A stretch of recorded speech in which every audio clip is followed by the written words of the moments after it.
అదే RTV app వార్తల్ని క్షణాల్లో చదివే అవకాశం ఉంటుంది. ఒక న్యూస్ పేపర్, ఒక టెలివిజన్ ఛానల్ మీ చేతుల్లో ఎప్పుడూ ఉంటాయి.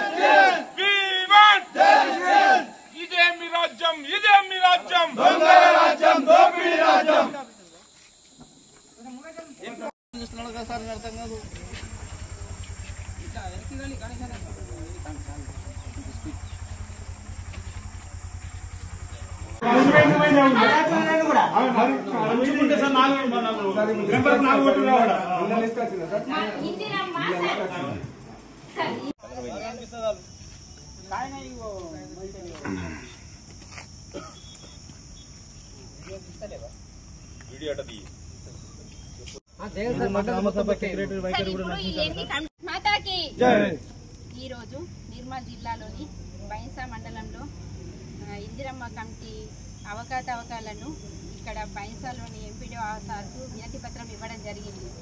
మా పవర్ రామారావు పటేల్ ఎమ్మెల్యే గారి ఆదేశాల మేరకు ఇక్కడ బైన్సా మండలంలోని ప్రతి విలేజ్ నుంచి మా బీజేపీ కార్యకర్తలు, మహిళలు వచ్చారు పెద్ద ఎత్తున. ఇందిరమ్మ కమిటీ అంటే అసలు కాంగ్రెస్ ప్రభుత్వము వాళ్ళ సొంత కమిటీ లాగా ప్రవర్తిస్తున్నది. దానికి మేము పూర్తిగా ఖండిస్తున్నాము. 73వ సవరణ చట్టం ద్వారా 2005లో పంచాయతీరాజ్ చట్టం ప్రకారంగా గ్రామ సభలు పెట్టాలా. మరి గ్రామ సభలు పెట్టందే వాళ్ళ సొంత పార్టీ లాగా, సొంత కమిటీ లాగా వాళ్ళు దొంగచాటున ఇందిరమ్మ ఇండ్లను ఇవ్వడము ఎంతవరకు న్యాయము?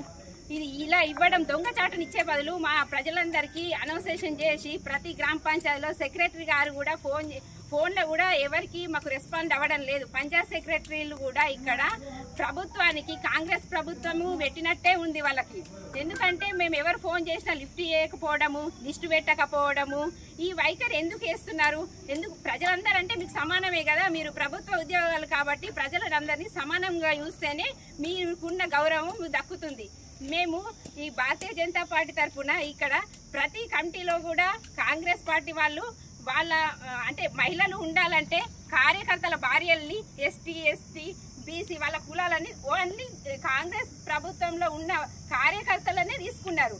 అంటే మొత్తం ఎక్కడ అంటే ఇక్కడ ఎమ్మెల్యే రామారావు పటేల్ బీజేపీ ప్రభుత్వం గెలిచింది, ఎమ్మెల్యే దాకా లిస్టు రాందైతే పోకుండా ఇలా ఎందుకు వేస్తున్నారు అని మేము పూర్తిగా ఖండిస్తున్నాము. ఇప్పటి నుంచన్నా మాకు న్యాయం జరగాల. న్యాయం జరగకుంటే కలెక్టర్ ఆఫీస్కి పోయి పెద్ద ఎత్తున ధర్నాలు చేస్తాము. ఎందుకంటే లబ్ధిదారులకు జరిగేటప్పుడు ప్రజలందరికీ చెప్తే న్యాయం జరుగుతుంది కదా. దొంగచాటున కమిటీలు చేస్తే మేము ఊరుకోమని మా భారతీయ జనతా పార్టీ తరఫున పూర్తిగా ఖండిస్తున్నాం. మరిన్ని వీడియోస్ కోసం ఛానల్ ని సబ్స్క్రైబ్ చేయండి. లేటెస్ట్ అప్డేట్స్ కోసం వాట్సాప్ ఛానల్ ని ఫాలో చేయండి. అండ్ లింక్ డిస్క్రిప్షన్ లో ఉంది.